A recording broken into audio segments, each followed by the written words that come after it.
Olá, irmãos, aqui é Ronaldo Costa para o canal Vida no Espírito Santo. Hoje o nosso assunto é a virtude sobrenatural da temperança. Incendeie a minha alma, incendeie a minha alma, incendeie a minha alma. Olha só, irmãos, como virtude natural, a temperança, ela se define como moderação que impõe a razão em toda a ação e paixão, Por exemplo, as propagandas de bebida sempre falam, beba com moderação. Por quê? Porque se você não se moderar, você vai se embebedar e você pode, com certeza, causar algum prejuízo a você mesmo ou a outro.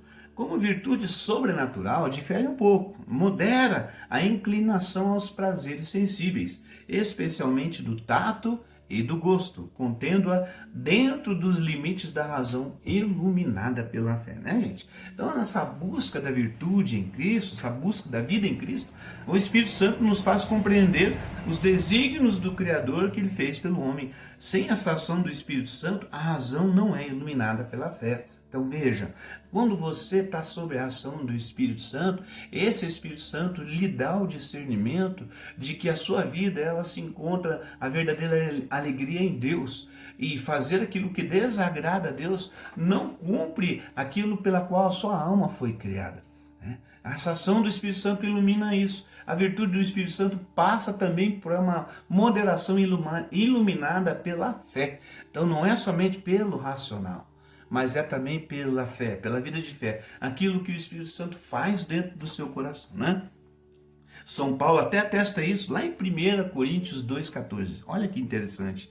Mas o homem natural não aceita as coisas do Espírito de Deus, pois para ele são loucuras, nem as pode compreender, porque é pelo Espírito que se deve ponderar. Aqui vale não somente falar da virtude da temperança, mas como qualquer assunto que venha no lado espiritual. Veja, por exemplo, o celibato.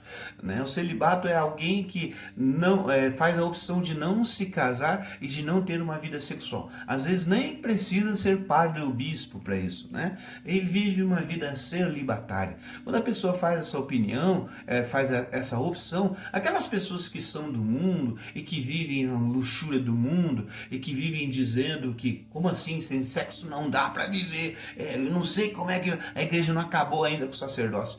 Quando a pessoa tem essa percepção natural, ou seja, como assim? Sem sexo? É claro, a pessoa ela tem a sua razão, não está sendo iluminada pela fé. Mas se você perceber, Jesus mora nos evangelhos, ele vem falar sobre quem faz a opção do celibato para viver o reino de Deus. Jesus chega uma hora que ele fala assim, há eunucos que são feitos à força, ou seja, aquelas pessoas que serviam reis e rainhas e para isso tinham que decepar a sua sexualidade, Eram chamados eunucos. E há eunucos que fazem essa opção por amor a Deus. Quem tem compreensão, compreenderá. Então Jesus está falando que é pela ação do Espírito Santo que se pondera algumas coisas espirituais. E o ser humano que não tem o espiritual, ele não consegue, ele acha que isso é uma loucura. É isso que São Paulo está dizendo aqui, E é próprio da virtude da temperança refrear os movimentos do apetite concupiscível, principalmente do tato, luxúria e do gosto que é a gula, gente? Então, na virtude da fortaleza, nós falamos sobre um apetite que se chama apetite irascível, que são os desejos do coração. Mas o ser humano tem outros desejos também, no caso, gula e luxúria, que são chamados apetites concupiscíveis. Por que concupiscíveis? Porque são apetites assim que facilmente levam o ser humano a pecar, a ofender a Deus com aquilo que ele criou. Foi Deus quem criou a nossa sexualidade. Foi Deus quem criou o nosso aparelho digestivo. Você vai entender muito bem como funcionaria essa criação de Deus e por que é tão atacada esse apetite concupiscível, O tato e o gosto são os instintos mais fortes e veementes da natureza humana, pois são necessários para a conservação da espécie e do indivíduo. Veja, alimentar-se é para a gente se manter vivo. Deus ama tanto a nossa vida, o nosso ser, que Ele faz com que o apetite do comer, né, seja um apetite que seja forte em nós, para que nós comamos e mantenhamos a nossa vida. Assim como manter a espécie, por isso que Deus falou, crescer e multiplicar, é pelo aparelho reprodutor.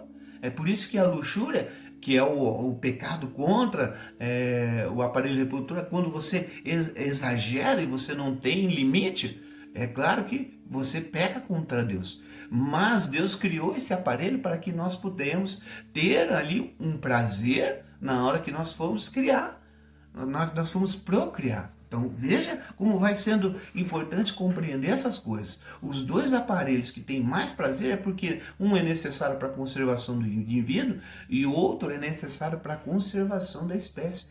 Quis a maravilhosa providência que fizesse alguma coisa nesse sentido. Olha o que Padre Oi Marim vem nos ensinar aqui. A divina providência quis unir um deleite ou prazer para aquelas operações naturais necessárias para a conservação do indivíduo e da espécie. Daí a veemente inclinação do homem aos prazeres do gosto e do tato, que devem possuir aquela finalidade alta, querida e pretendida pelo próprio autor da existência.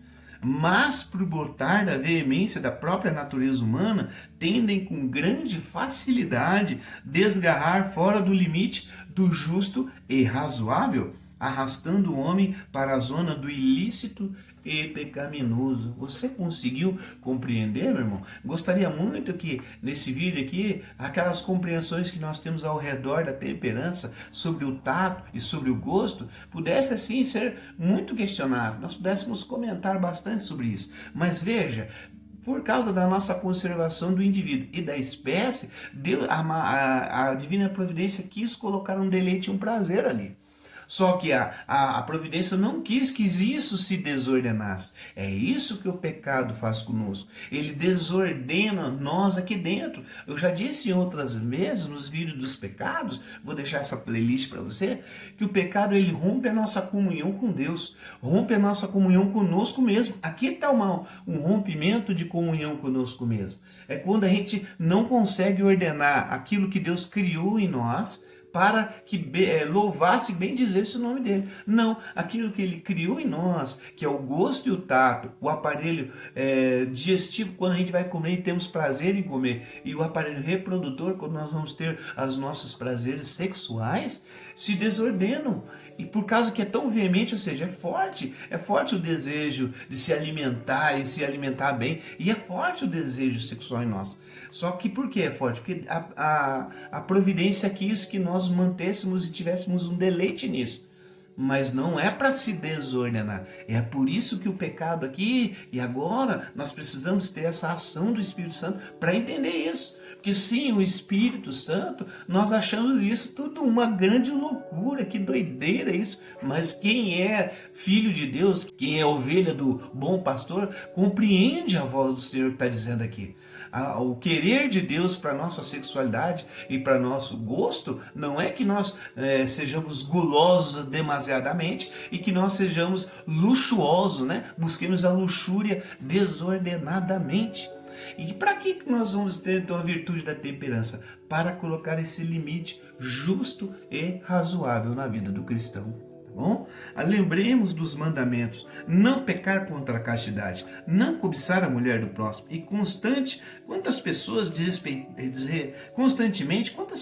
desrespeitam essa lei de Deus. E vale lembrar que os 10 mandamentos são a base para definir o pecado mortal. Veja, Deus não quer que nós pecamos contra a castidade, jovens que estão tendo relações sexuais sem assumir o sacramento do matrimônio. Deus condena isso, não pecar contra a castidade, né? porque Deus quer que a gente aprenda a ter controle sobre os nossos instintos, principalmente o apetite concupiscível. Deus não quer que você não tenha vontade de fazer sexo, não. Deus só quer que você ordene isso para uma pessoa que você escolher e cuide dela, não somente no momento que ela te dê prazer, mas que você a ame como Deus ama ela. Deus ama ela desde o início da criação até o fim. Por isso que nós fazemos essas promessas, na saúde, na tristeza, na alegria e na doença.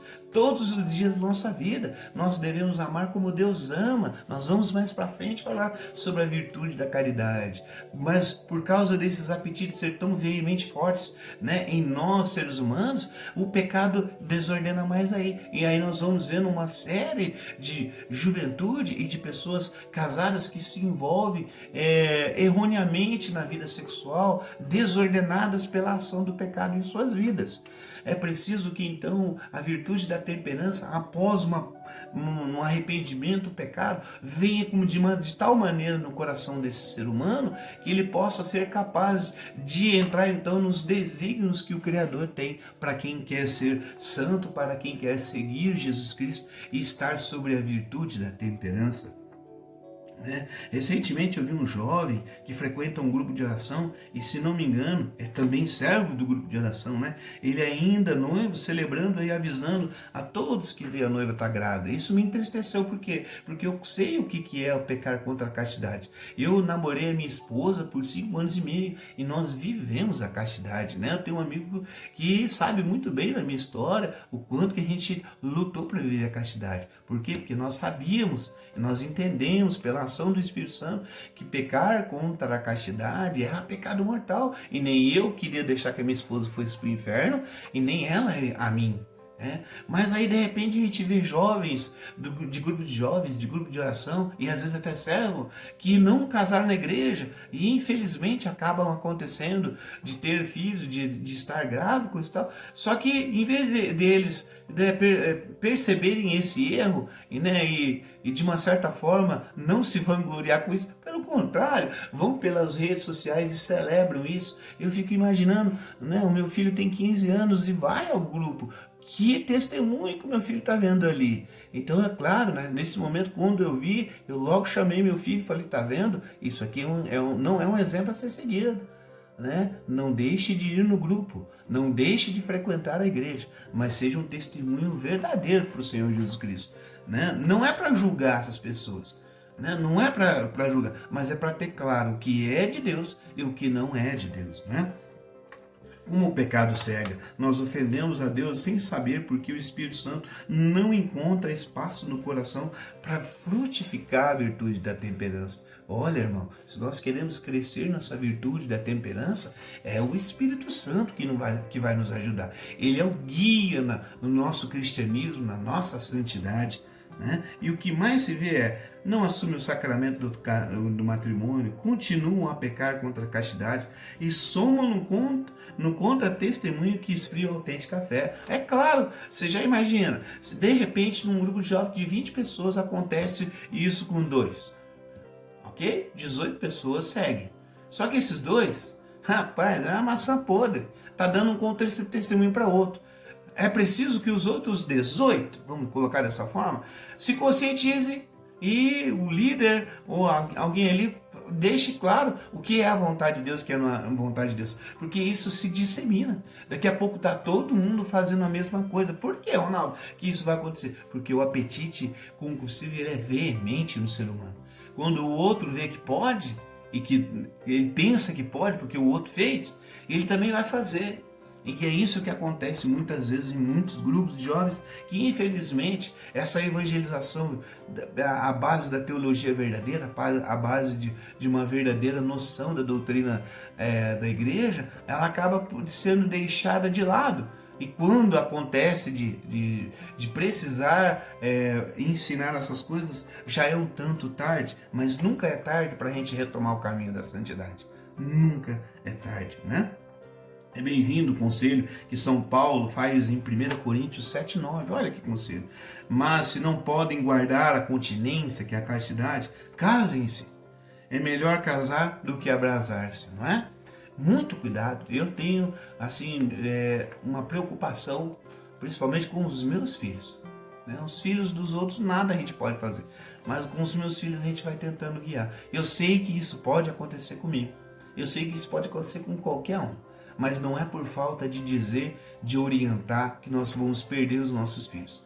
Né? Existe uma passagem de Oséias que fala que o nosso povo se perde por falta de conhecimento.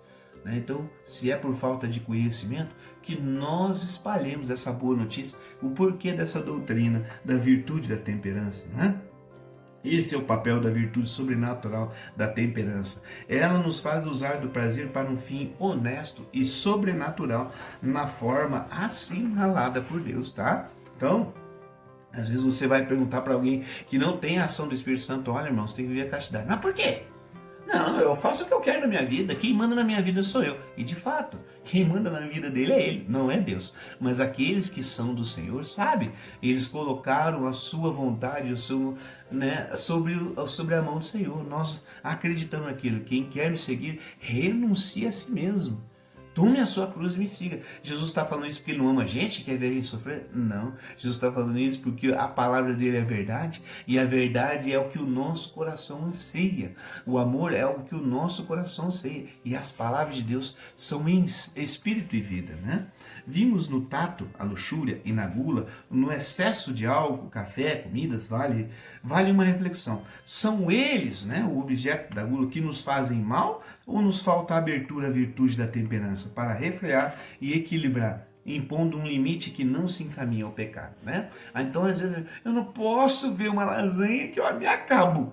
Eu não posso ver bebida que eu me acabo. Será que é a bebida que faz mal? Ou é você que não dá uma abertura ao Espírito Santo para mostrar a você que existe como você vencer obstáculos ao longo do seu caminho? Hein? Será que não está lhe faltando um pouco de fortaleza? Um pouco de hombridade para reconhecer, para perceber que você necessita desse Espírito Santo? O caso do Papa Bento XVI, né? Não sei se vocês lembram, né? Quando o Papa Bento XVI foi na Jornada Mundial da Juventude em 2005, lá na Alemanha, né? No país dele, quando ele tomou uma cerveja, né? Aí, ali vinho acompanhando massa, cerveja no churrasco. Quem caminha no Espírito Santo é iluminado pela fé, se não se engana em seus limites, os respeita, pois é tempo do Espírito Santo. Aqui cabe um discernimento muito importante, né? Então, quando o Papa tomou aquela cerveja, né? Aquele copo de cerveja lá, muita gente: o Papa está tomando cerveja, está desencaminhado na igreja. Gente, como falta de discernimento. Veja, a virtude da temperança é uma ação do Espírito Santo para iluminar a sua fé, para saber moderar aquilo. Então, ou seja, o Espírito Santo mostra para você até quando você pode agir e depois de não. Né? O Espírito Santo não permite que seja desordenado o gosto, né? Que no caso desordenado vira gula, e o tato, que desordenado vira luxúria. O Espírito Santo mostra isso para as pessoas, mas tem pessoas que no seu histórico de vida está tão desordenado que ele acha assim: corta tudo. E aí vai o discernimento de cada um, vai o discernimento de quem caminha. Tem gente que caminhou, tem um tio que caminhou muitos anos na bebida, ele teve que cortar, ele não tem controle. Então essa pessoa já tem o discernimento do Espírito Santo: eu não tomo, porque se eu tomar eu me perco. Então, essa é a prudência, essa é a virtude da prudência que ditou a virtude da temperança, dizendo para ele: não tome porque você não consegue dar conta. Né? Agora tem pessoa que toma uma cervejinha e já tá bom. Né? Agora tem pessoa que não consegue tomar uma. Tem pessoa, esse sim é o problema. Então é para essas pessoas que tem que abrir a virtude da temperança. O caso Gálatas 5,17 vem sempre assim, vem nos ensinar. Porque os desejos da carne se opõem aos do Espírito, e estes são os da carne, pois são contrários uns dos outros. É por isso que não fazeis o que querias. Né? Então esse discernimento entre viver na carne é quando a bebida do álcool te encaminha a desordenar de tal forma que desonra a Deus. Então a criatura e aquilo que Deus criou, né, que é o álcool, que é essas coisas aí, né, aquilo que Deus fez e que o homem, vamos dizer assim, recriou, fazendo do álcool, da cana, fez o álcool, que fez a bebida. O homem trabalhou em cima da criação de Deus, então se desordena, em vez de honrar a Deus, se desordena encaminhando para o pecado. Agora, quando aquilo que Deus criou e se mantém no justo e razoável, não desonra a Deus. Então não é o fato de beber álcool que peca. O fato é quando você não sabe refrear aquilo que Deus não quer que se desordene, que é o pecado, né? A vida no Espírito Santo não se resume a ir para a igreja. Oxalá se fosse, né? Tem tanta gente que eu conheço, nossa assim, Deus me perdoe de ficar pensando neles em modo de julgar, né? A pessoa vai na igreja e depois, gente, olha, o dia inteiro bebendo. O dia inteiro bebendo. É ruim, tem que levar embora a pessoa. Será que é isso que Deus quer? Né? Que liberdade é essa que Jesus veio nos libertar?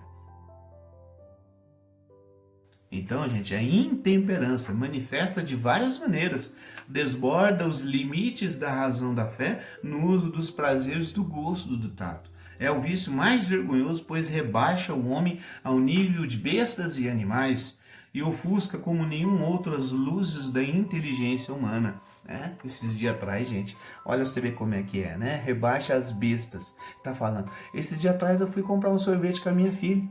E a minha filha, papai, o que é aquilo? Era um casal de bêbado, gente, num escurinho do barzinho fazendo sexo.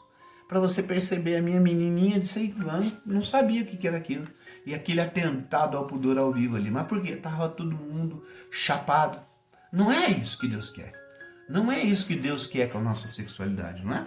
E a outra é a insensibilidade excessiva, quando já nem há mais prazer. É um nível da dependência física, química elevada. Né? Nesse nível você renuncia para recuperar a saúde, aumentar a imunidade para um bem sobrenatural. Né? Então tem pessoas que foram tão longe que ele já nem usa mais por prazer. Ele usa porque senão ele morre. Ele usa porque senão ele fica doido. Então são aqueles casos muito elevados que já até perdeu a insensibilidade excessiva, né? Então vamos fazer uma oração para terminar, que é a oração reparadora ao Espírito Santo. Espírito Santo, restaurador e amante da inocência, peço-vos humilde e instantemente que me concedais uma graça toda especial, que espero obter de vossa misericórdia infinita.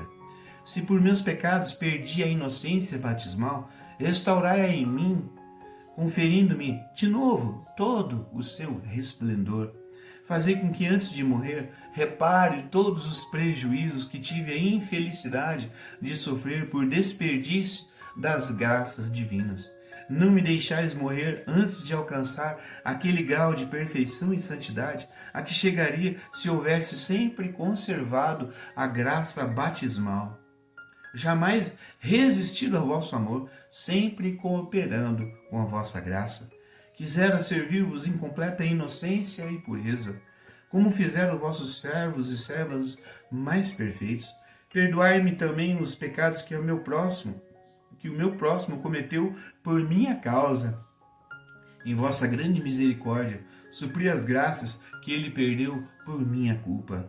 Ó liberalíssimo Espírito Santo, fazei com que sejam salvas todas as almas que, conforme vossos desejos, devo ganhar para o céu, a fim de que a minha alma, livre de toda a mácula do pecado e adornada de méritos, merecer ser apresentada à hora da morte a seu Senhor pelos santos anjos, por Cristo nosso Senhor. Amém. Irmãos, até a próxima. Em nome do Pai, do Filho e do Espírito Santo. Amém.